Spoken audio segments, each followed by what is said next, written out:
First ಅಟೆಂಪ್ಟಲ್ಲೇ ನಮಗೆ ನಮ್ಮ ಮಗಳನ್ನು ಗಂಡಿನ ರೂಪದಲ್ಲಿ ವಾಪಸ್ ಕೊಟ್ಟಿದ್ದಾರೆ ಅಂತ ಹೇಳಲಿಕ್ಕೆ ಭಾಳ ಹೆಮ್ಮೆ ಆಗ್ತಾ ಇದೆ. ನಮ್ಮ ಮನೆ ದೀಪ ನಂದಿ ಹೋಗಿತ್ತು, ಪುನಃ ದೀಪ ಹಚ್ಚಲಿಕ್ಕೆ ಈ ವರ್ಧನ್ ಹಾಸ್ಪಿಟ್ಲೇ ಕಾರಣ ಅಂತ ಹೇಳಲಿಕ್ಕೆ ತುಂಬ ಮನತುಂಬಿ ಬರ್ತಾ ಇದೆ ಹೇಳಲಿಕ್ಕೆ.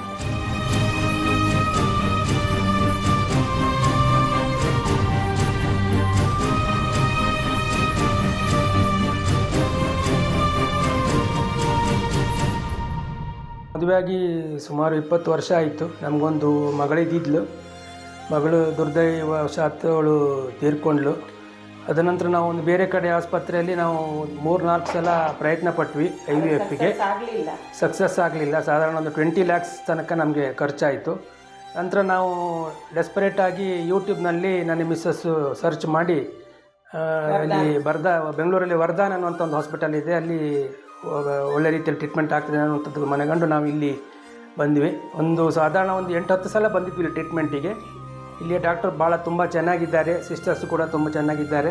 ಅವರು ನಮಗೆ ಟ್ರೀಟ್ಮೆಂಟ್ ಮಾಡಿ ಈಗ ಬೂಸ್ಟಪ್ ಮಾಡಿ ಮೋಟಿವೇಟ್ ಮಾಡಿ ನನ್ನ ಮಿಸ್ಸಸ್ಸು ಡೆಸ್ಪರೇಟಾಗಿ ಸೈಕ್ಯಾಟ್ರಿಕ್ ಟ್ರೀಟ್ಮೆಂಟ್ ಕೂಡ ಮಾಡ್ತಾಯಿದ್ಲು. ಆ ಒಂದು ಹಂತದಲ್ಲಿ ನಮ್ಮಿಬ್ಬರಿಗೂ ಮಿಸ್ಸಸ್ಸಿಗೆ ತುಂಬ ಟ್ರೀಟ್ಮೆಂಟ್ ಮಾಡಿ ಅವಳದು ಎಕ್ಟೋಪಿಕ್ ಪ್ರೆಗ್ನೆನ್ಸಿ, ಒಂದು ಟ್ಯೂಬ್ ಇಲ್ಲ, ಆದರೂ ಕೂಡ ಇವರು ತುಂಬ ಪ್ರಯತ್ನ ಪಟ್ಟು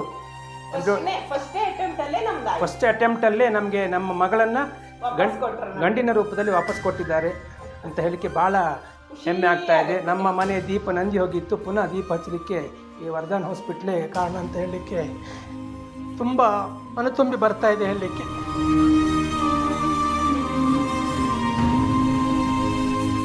ಕೊನೆಯದಾಗಿ ನಾನು ಹೇಳಲಿಕ್ಕೆ ಏನು ಇಷ್ಟಪಡ್ತೇನೆ ಅಂತ ಹೇಳಿದರೆ, ನಮ್ಮ ಜೀವನದ ಒಂದು ದಾರಿ ಮಾಡಿ ಕೊಟ್ಟಿದ್ದೆ ಈ ವರ್ಧನ್ ಹಾಸ್ಪಿಟ್ಲಲ್ಲಿ. ಅದರಲ್ಲೂ ಮುಖ್ಯವಾಗಿ ಡಾಕ್ಟರ್ ವಿಜಯ್ ಕುಮಾರ್ ಹಾಗೂ ಡಾಕ್ಟರ್ ಅವರು ಮತ್ತು ಇಲ್ಲಿಯ ಸ್ಟಾಫ್ಗಳು ತುಂಬ ನಮಗೆ ನಾವು ಮನಸ್ಸು ನೊಂದು ಬಂದಿದ್ದೀವಿ. ಆದರೂ ನಮ್ಮನ್ನು ಯಾವುದೇ ರೀತಿಯಲ್ಲಿ ನಮ್ಗೆ ಹರ್ಟ್ ಮಾಡದೆ, ಯಾವ ರೀತಿಯಲ್ಲಿ ಬೇಜಾರು ಮಾಡದೆ ತುಂಬ ಒಂದು ಶಾಂತ ರೀತಿಯಲ್ಲಿ ಟ್ರೀಟ್ಮೆಂಟನ್ನು ಮಾಡಿ ನಮ್ಮ ಮನೆಯ ದೀಪವನ್ನು ಉಳಿಸಿದ್ದಾರೆ. ಅವರಿಗೂ ನಾವು ನಮ್ಮ ಭಗವಂತನ ನಾವು ನಂಬಿದ ದೇವರು ಮತ್ತು ದೇವರಲ್ಲಿ ಪ್ರಾರ್ಥನೆ ಅಂತ ಹೇಳಿದರೆ, ಅವರು ಇನ್ನೂ ಕೂಡ ಉತ್ತಮ ಒಂದು ಕುಟುಂಬಗಳಿಗೆ ಇದೇ ರೀತಿಯಲ್ಲಿ. ನಮಗೆ ಪ್ರಶ್ನೆಯಲ್ಲಿ ಕೂಡ ಬಂದಿತ್ತು, ನಿಮಗೆ ವರದಾನಕ್ಕೆ ಹೋದರೆ ವರ ಸಿಗ್ತದೆ ಅಂತ. ಆ ರೀತಿಯಲ್ಲಿ ನನಗೆ ನಮ್ಮ ಪ್ರಶ್ನೆಯಲ್ಲೂ ಕೂಡ ಹೇಳಿದ್ದನ್ನು ಕೂಡ ಸತ್ಯ ಆಗಿದೆ. ಆದ್ದರಿಂದ ತುಂಬ ಟ್ರೀಟ್ಮೆಂಟ್ ಮಾಡಿ ಎಲ್ಲರಿಗೂ, ಇಂಥ ಒಂದು ಕಷ್ಟ ಇದ್ದವರಿಗೆ ಎಲ್ಲರಿಗೂ ಒಂದು ದಾರಿದೀಪ ಮಾಡುವಂತಾಗಲಿ, ಅವರಿಗೆ ಉತ್ತರೋತ್ತರ ಅಭಿವೃದ್ಧಿ ಆಗಲಿ ಅಂತ ನಾನು ಎಲ್ಲರಲ್ಲೂ ಪ್ರಾರ್ಥಿಸ್ತಾ, ನಾವು ಆ ವರದಾನ ಬಳಗದವರಿಗೆ ಹೃದಯ ತುಂಬಿ ಧನ್ಯವಾದಗಳನ್ನು ಅರ್ಪಿಸ್ತೇನೆ.